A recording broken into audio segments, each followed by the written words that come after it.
Vous allez traverser El Ayoun? Oui. Sahara al-Maghrib.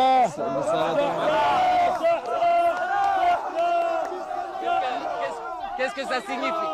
Qu'est-ce que ça signifie le Sahara pour vous? C'est notre pays. C'est notre terre et notre pays. Nous traversons non pas la Youn seulement, mais toutes les villes et tous les villages occupés par les Espagnols. On veut notre terre. On veut toujours notre terre. On veut notre terre jusqu'à la mort. Notre terre, c'est toute notre vie. C'est notre terre, ça y est. Vive le roi Hassan II! Vive le roi Hassan II! Vive le roi Hassan II! Vive le roi Hassan II! Vive le roi! Vive le roi Hassan II! Vive le roi!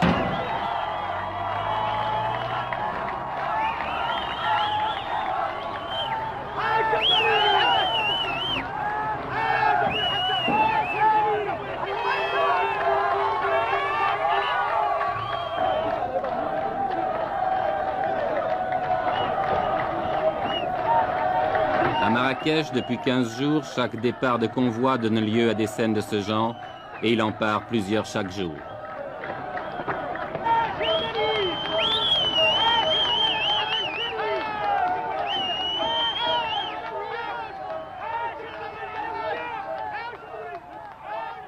Un homme a eu l'idée de cette marche, à moins que quelqu'un la lui ait suggérée, une idée politiquement géniale, même si on peut la critiquer, et cet homme, le voici, il a 46 ans, c'est le roi du Maroc, Hassan II.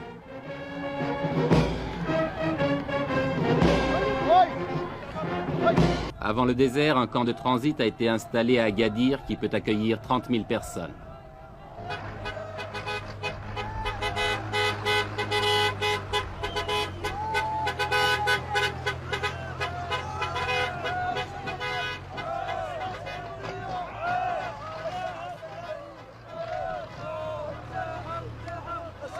Vous venez d'où? De la province de Taza. C'est à combien de kilomètres d'ici? D'ici à peu près dans les 700 km. 700 à 800. Il y a combien de personnes qui sont venues de cette province? 10 000 personnes. 10 000. 10 000 personnes. Et maintenant, vous allez partir où? On va y aller, Inch'Allah, au Sahara. Au Sahara? Au Sahara. Jusqu'à Terfaya? On dépasse, Inch'Allah, le Tarfaya. Vous allez passer la frontière aussi? Après le discours de Sa Majesté, on va, Inch'Allah, jusqu'à la capitale, l'Ayoun.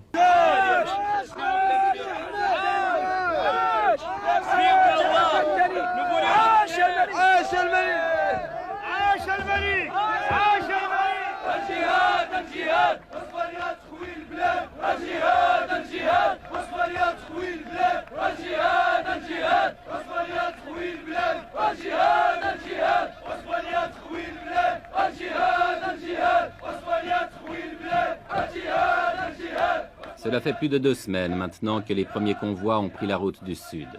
Plus de 2 semaines de délire qui confine au fanatisme. Plus de 2 semaines que le Maroc vit dans la fièvre. Tout cela pour quelques milliers de tonnes de phosphate, vous demanderez-vous? Non, pas seulement. Tout cela aussi, du moins aux yeux du peuple, au nom du roi et de Dieu, si Dieu le veut, Inch'Allah.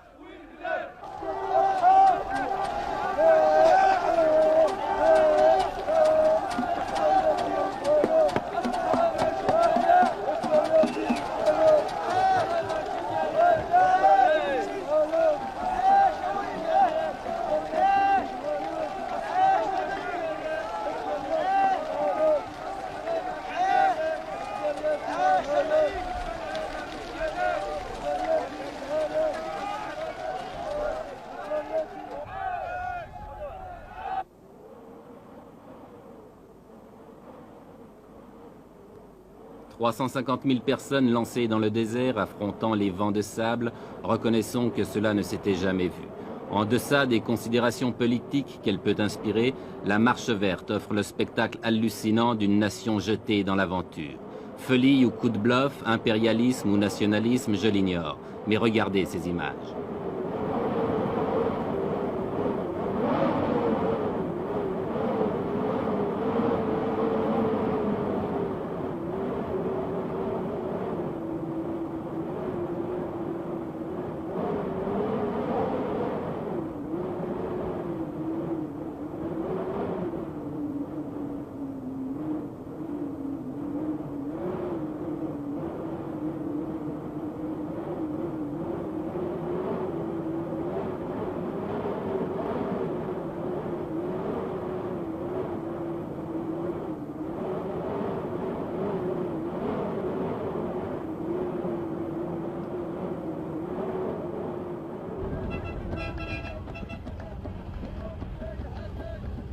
350 000 personnes dans le désert, cela signifie 10 000. Oui, vous avez bien compris, 10 000 camions.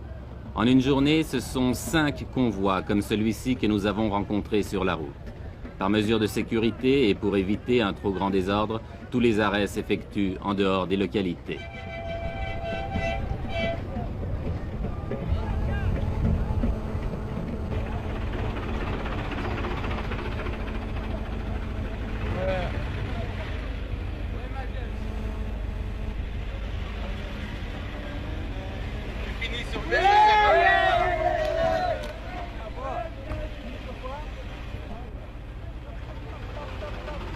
Chaque fois que nous dépassons un convoi, nous retrouvons la même atmosphère, une atmosphère de frénésie. Et chaque fois aussi que nous interrogeons les gens, ils nous font les mêmes réponses. Écoutez. Jusqu'où vous allez? Sahara. Oui, Sahara. Pourquoi vous ne laissez pas le peuple sahraoui s'autodéterminer, choisir lui-même? Parce que le peuple sahraoui est sous la domination du roi.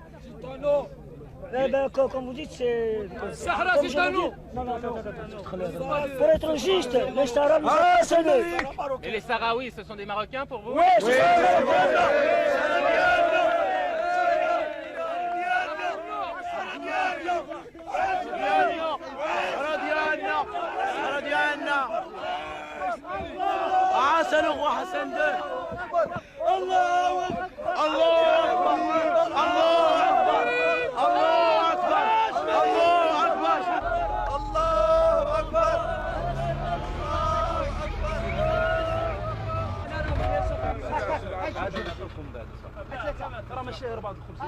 Tout le long du voyage, les vivres sont assurés. On distribue les miches de pain à la lancée, mais en proportion calculée, un pain pour 4 hommes.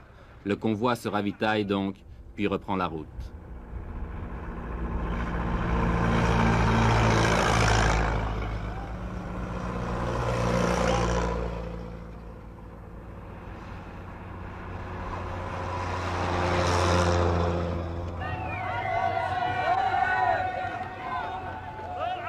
Oui, tout le Maroc vit à l'heure de la marche verte. Oui, c'est devenu une épopée nationale. Chaque traversée de ville en témoigne.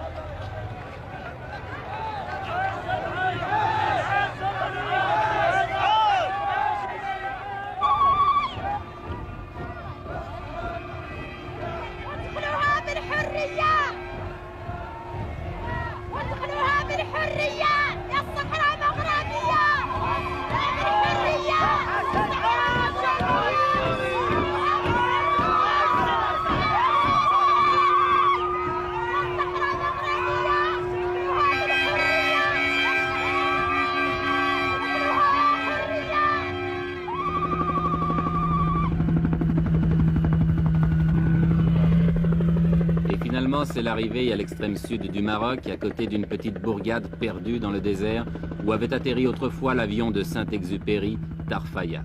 Tarfaya qui est maintenant devenu un gigantesque camp, dernière étape de la marche verte avant la traversée de la frontière qui délimite le Sahara espagnol.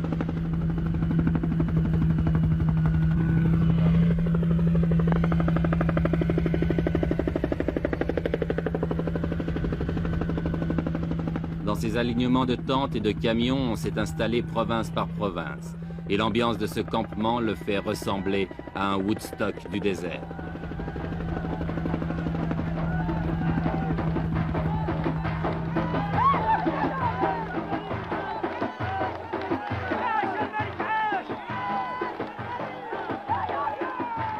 Car c'est tous les jours la fête, organisée ou pas. Ici, c'est la fête parce que le Khaïd, le maire de Tarfaya, est venu rendre visite à ses innombrables voisins. Lui, qui vivait seul ou presque dans son bled oublié au fond des sables, que doit-il penser de ce fantastique rassemblement ?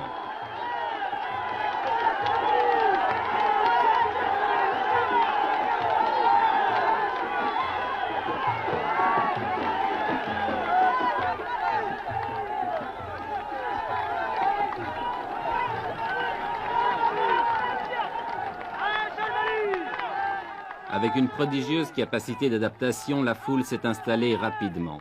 On a nettoyé le sol des cailloux pour en faire des clôtures, on a dressé des tentes de fortune, et il ne reste plus qu'à tuer le temps en attendant l'ordre du roi pour se remettre en marche vers les terres spoliées.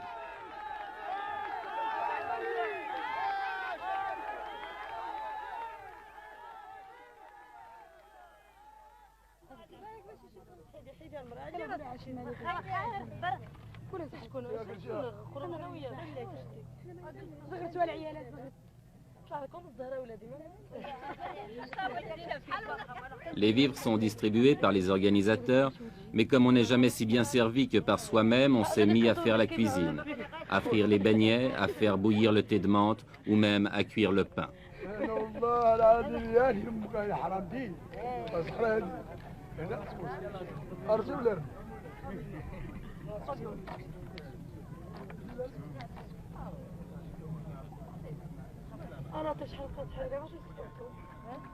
Ici et là, les 1001 petites occupations de la vie quotidienne.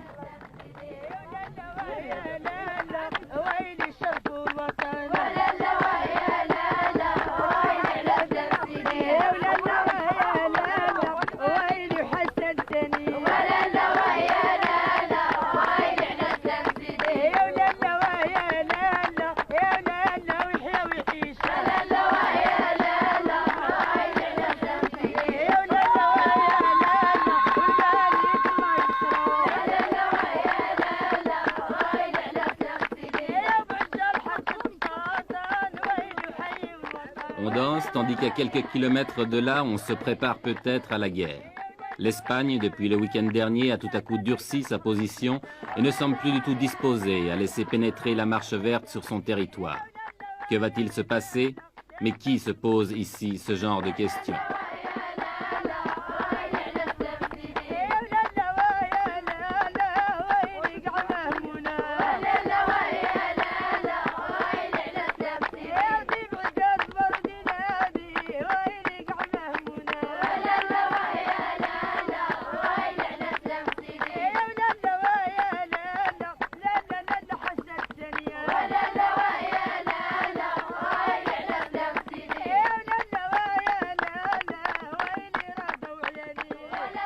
La marche verte n'a pas encore franchi la frontière, mais on ne voit pas comment elle pourrait maintenant s'arrêter, car ce qui est sûr, c'est qu'elle a dépassé le point de non-retour.